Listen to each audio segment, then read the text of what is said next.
Instructions. You will hear a number of different recordings, and you will have to answer questions on what you hear.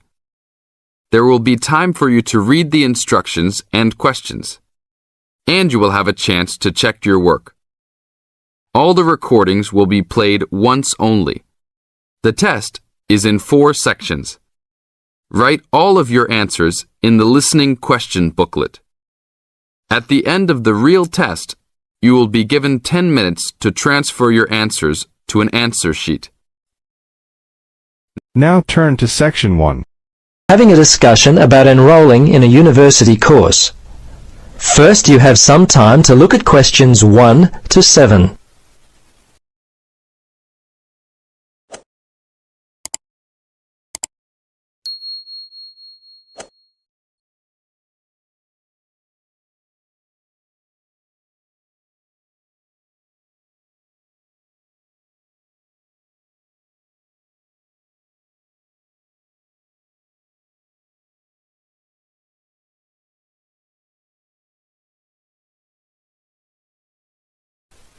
Now, listen carefully and answer questions 1 to 7. Registrar's office, this is Pam. Yes, hello. I'm calling about enrolling to study at the university. This is the right number? Yes, this is Mitchford University admissions. What would you like to know? Well, basically I need to know what I have to do to be enrolled as a student. You see, I'm currently studying education at another school. I've just finished my first year, but I'm not really enjoying it. I think I'm more interested in accounting. My dad teaches maths, so I thought it might be a good choice. Well, better than business anyway. Okay. Have you received a registration pack? No? How can I get one of those? Well, you've got to have one to register. You can enroll at the university at any time after you receive a registration pack. These are usually available from September for first-year and transferring students, and from November for returning students. On the basis of the information contained in the registration pack, you should attempt to make a firm choice about which courses to study before completing your form. I see. So I've only got a month to get my registration pack in. Can you send me one? Sure. If you are close to a high school, the registration pack and university prospectus are available from the Careers Advisor. Would that be helpful? Well, the closest school's too far away and I haven't got a car. Are there any other ways you can send it to me? Well, for prospective students who have already left school, the registration pack and prospectus are available from the university information line. But that might not be of help for you? No, not really. I'll tell you what. Why don't you give me your contact details and I'll send a pack out to you. At least that would be a start. Okay, sounds good. Right. Firstly, what's your name? Richard Dreyfus. That's Dreyfus. Your address there, Richard? Unit 12, 15 Sportsman Avenue. That's Sportsman, Mermaid Beach. 4554. And your telephone? Yes, I won't give you my home. Mobile's best. 0414. Hang on a minute, I don't call myself usually. I think it's 0414 658 339. Yes, that's it. Okay, now, do you have email? Yes, I do. It's Dreyfus, my last name, at igo. That's IGO.com. All lowercase letters, of course. Before you listen to the rest of the conversation, you have some time to look at questions 8 to 10.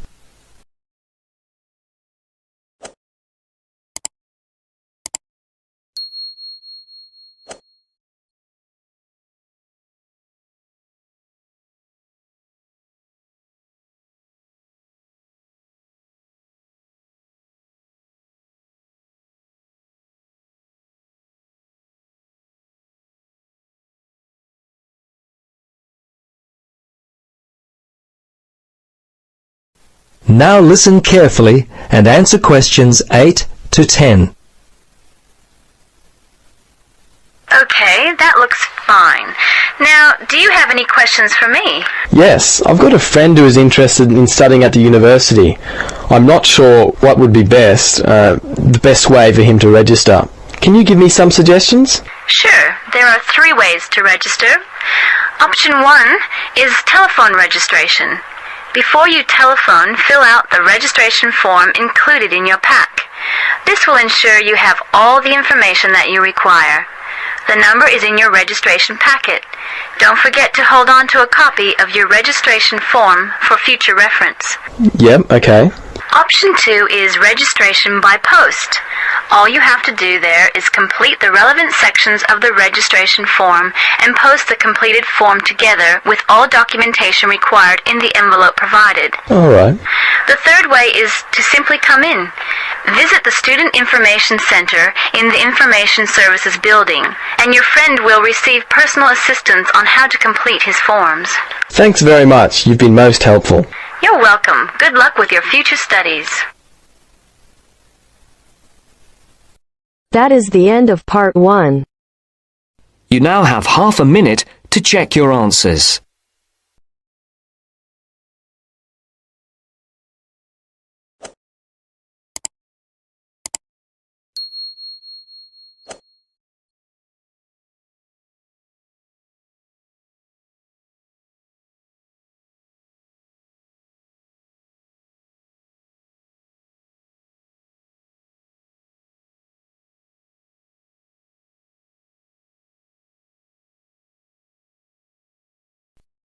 Now turns to part 2. Part 2. You are going to hear a talk about the Women's Conference. First, look at questions 11 to 14.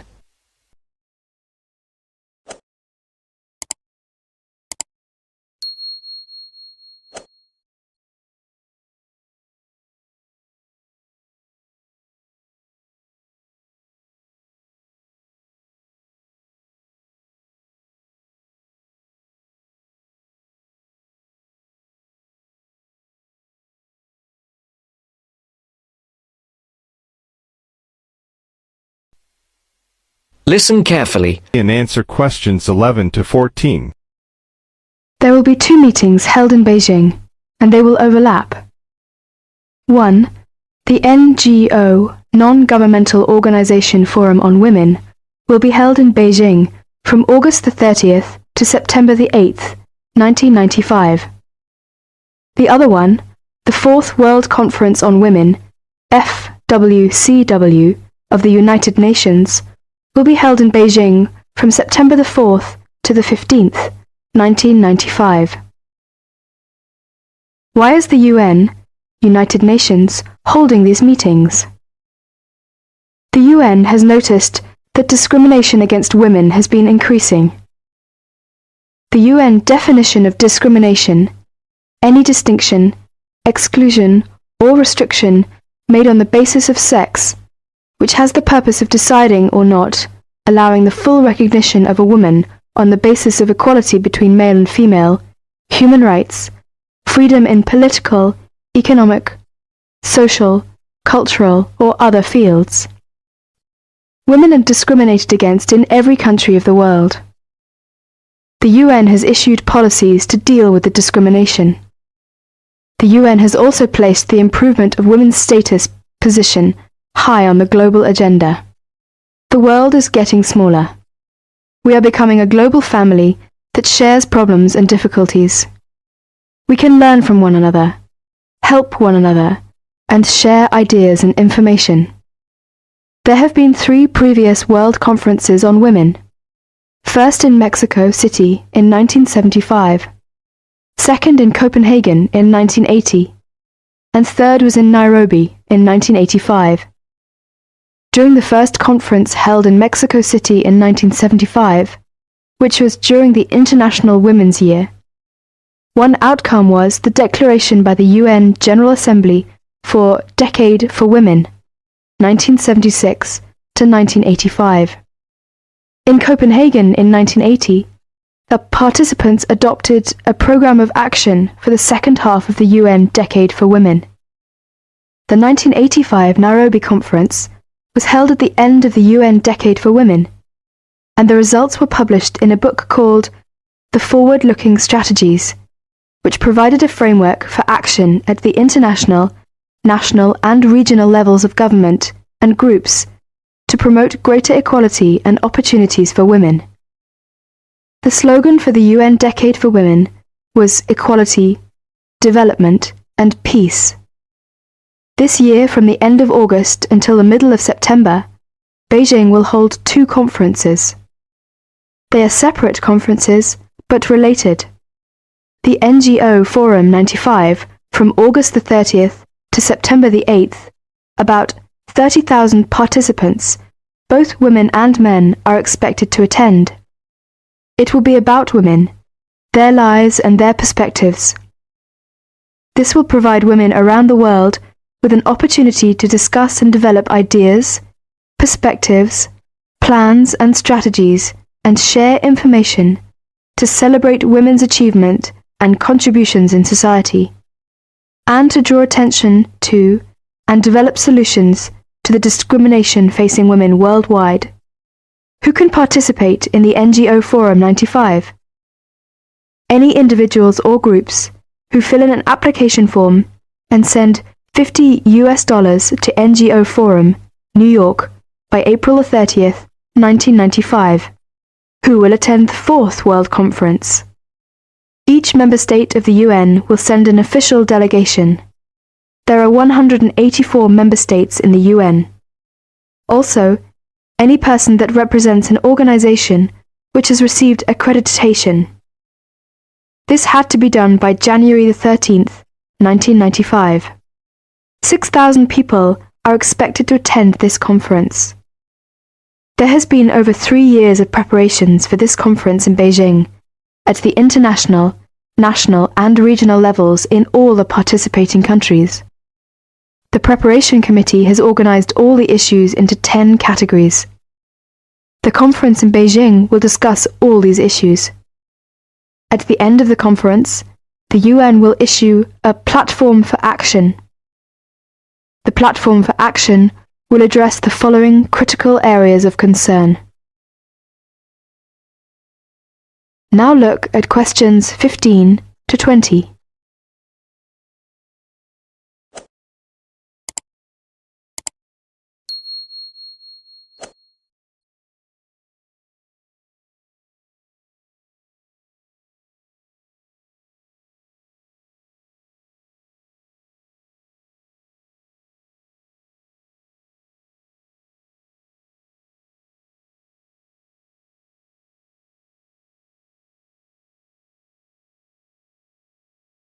Listen to the following directions and answer questions 15 to 20.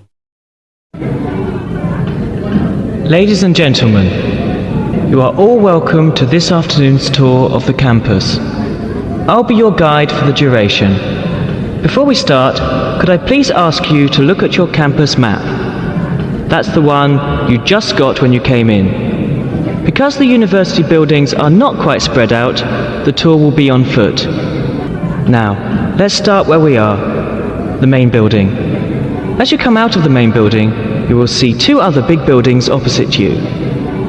One is the campus branch of the Midland Bank on your left. The other one is the post office. Then we will follow the Mary's Road until we come to the school lane. Here, on the opposite side of the road, you will see a huge white building directly on your left-hand corner. That would be the students' library. The student union is next to it, opposite the bank. Then we turn right and get into Candle Lane. There is a big shopping centre directly on the corner, and the science building is on the left-hand side. As we go down Candle Lane, past the shopping centre, we come to the school bookstore, which has a good reputation. All necessary course books can be bought there. Not the one next to the shopping centre, but the one after that, on the high street. Opposite the bookstore, there is the sports centre, which takes up the whole block between Mary's Road and Candle Lane on the high street. Finally, we circle back to the main building. The tour will last about an hour and a half. I hope you will enjoy this afternoon's tour. Oh, one more important note from Mr. Smith, your director.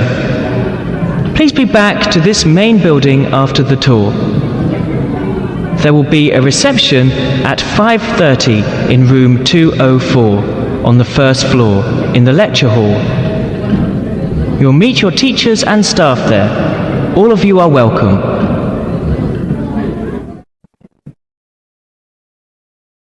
That is the end of part 2. You now have half a minute to check your answers.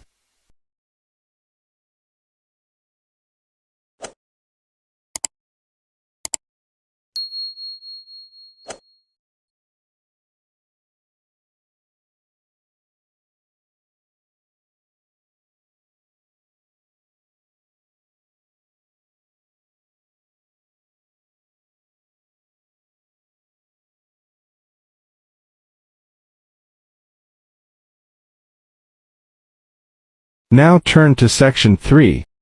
In this section you will hear a discussion between a tutor, Dr. Lester, and two students, Greg and Alexandra, at the end of a talk about music.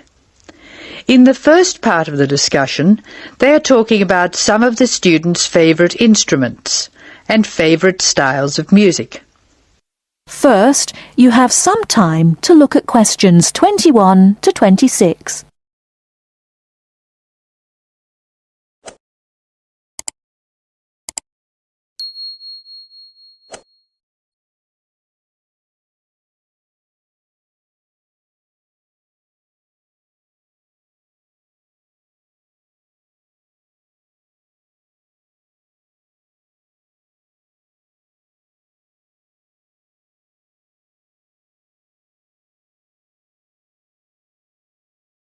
Now listen carefully and answer questions 21 to 26. I think it's time we looked at the results of our survey. What did you find out, Alexandra? We're a group with very diverse tastes, Dr. Lester. I'm not surprised. What were the favourite instruments? Well, Greg loves drums. He told me he played drums when he was at primary school, and now he plays drums with his friends at weekends. They have a band. Good. What do you like to play, Alexandra? My favourite is the guitar. However, I haven't played for years, so I keep hoping to start again. Will I go on with the others? Yes, please. Katya is like Greg. She loves to listen to drums. She says she's not a player, just a listener. Rachel, as you know, is a violinist, so of course it's natural that she should favour the violin. So we have two people who love the sound of the drum and two who like strings. The violin for Rachel and the guitar for Alex. What does Harry like? Harry says the best instrument of them all is the piano. He claims it's more versatile than any other instrument. Emiko plays the piano, but her favourite instrument is the flute. The flute? Yes, Emiko plays the flute too, of course. Thank you, Alexandra. Greg, will you tell us the students' favourite style of music? We're really very conservative. My favourite is classical music, and that's Alexandra's choice too. Katja claims to like rock. So that's a vote from Greg, Alexandra and Katja. Doesn't Rachel prefer classical music? Rachel made a choice which surprised me. She plays the violin, so I expected classical or opera. But Rachel says that she prefers country music. How interesting. What's Harry's choice? Harry likes to listen to opera and loves to go to see a performance. He says opera has everything, colour and spectacle and theatre and great music. And Emiko? Emiko says jazz is her favourite music. She goes to listen to jazz every Friday evening. She also likes opera, heavy metal, classical, but jazz is the best. Thank you, Greg. I wanted to see what you all liked so I could understand your musical tastes more. And I want to move from this to a discussion of the physiological effects of music. In the second part of the discussion, Dr. Lester will talk about the way music affects our bodies. Before you hear the rest of the talk, you have some time to look at questions 27 to 30.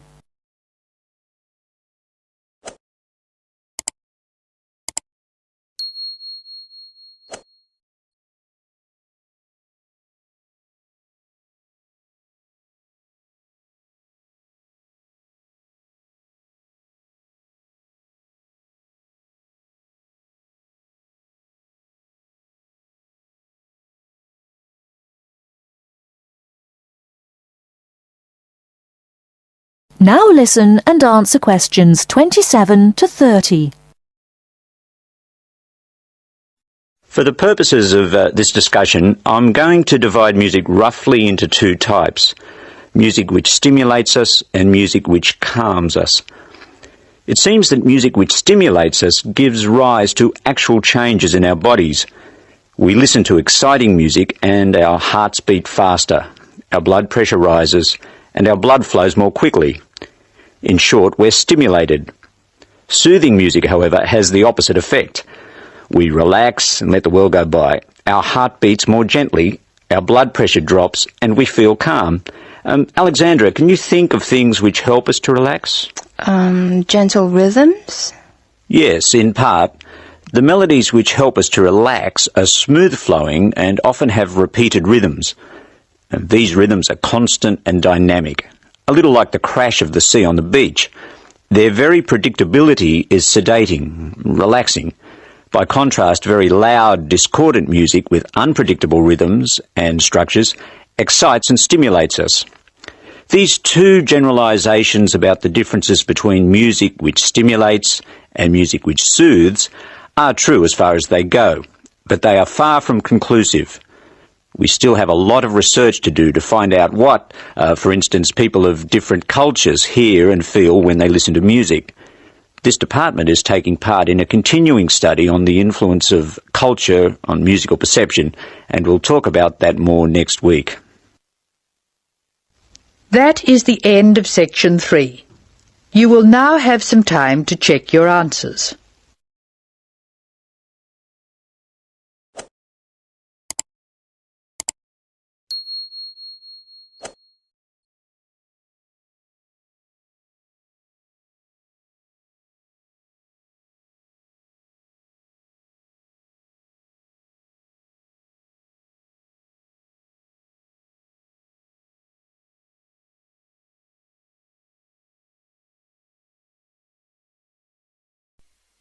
Now turns to Part 4.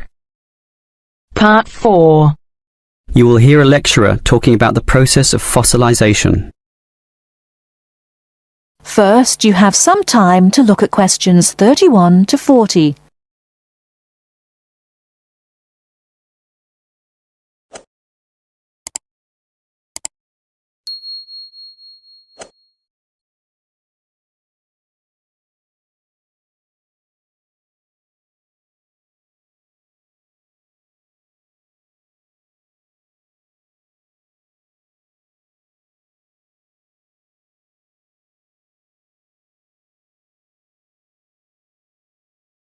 Now listen carefully and answer questions 31 to 40.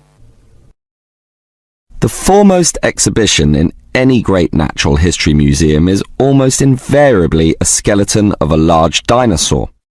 Often the famous Tyrannosaurus rex, or T-Rex as it's usually known. Thus, one would think that these skeletons are plentiful, one for each museum, and more to spare in the basement. Well, here's an interesting fact. Almost every one of those T-Rex skeletons are just copies of the original fossils, and we only have 20 sets of these in the whole world. And the most complete is still missing 1/5 of its bones, and the rest are missing a lot more. And given that these dinosaurs once numbered in the thousands and existed on this earth for perhaps 3 million years, you can realize an obvious fact: fossilization is actually an extremely rare occurrence. Fossilization can only occur when, after an animal dies, it is buried in soft mud or silt relatively quickly, before the body completely rots or is torn to pieces by scavengers.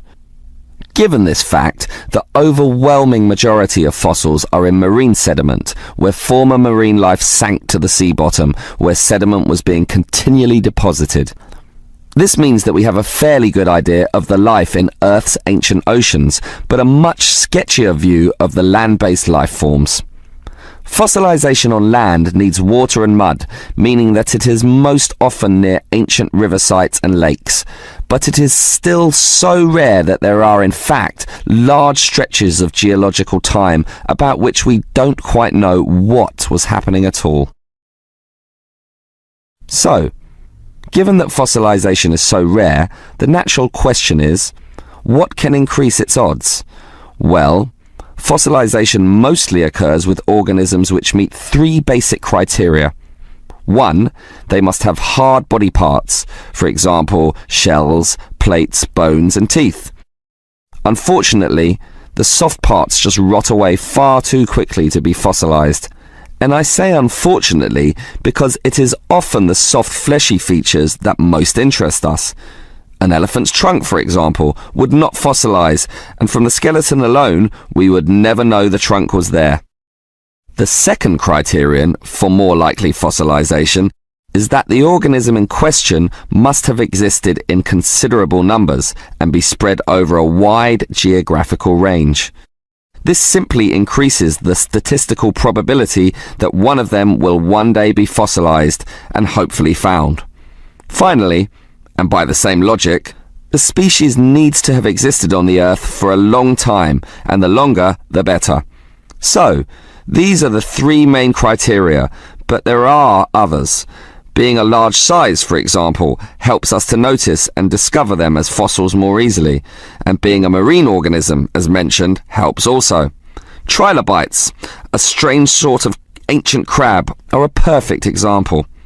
Their body structure was one of hard plates.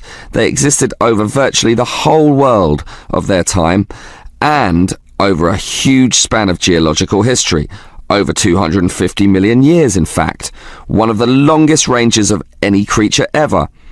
Added to this, some species could grow to relatively large sizes, and they lived in the sea. Perfect. These creatures meet all the criteria, and as a result, museums all over the world are spilling over with trilobite fossils of all shapes and sizes. As far as fossils go, they are common. So, let's think about T-Rex once again. It too basically meets all the criteria that we mentioned. It has hard parts, being the bones, had some dispersion, and had been around for a long time, although it cannot compare to trilobites in this respect. However, it does have one important advantage over trilobites. It is large, very large, which means we can discover it far more easily than many other fossils. And here's another advantage. Dinosaur hunters are a dedicated and fanatical breed, continually at work in all the likely sites of the world. Basically, us human beings are fascinated by these creatures. So much that we are always searching for them, probably more than any other types of fossil, meaning that more T-Rexes will inevitably spring up in the future, and one is certainly glad for this. That is the end of part 1. You now have half a minute to check your answers.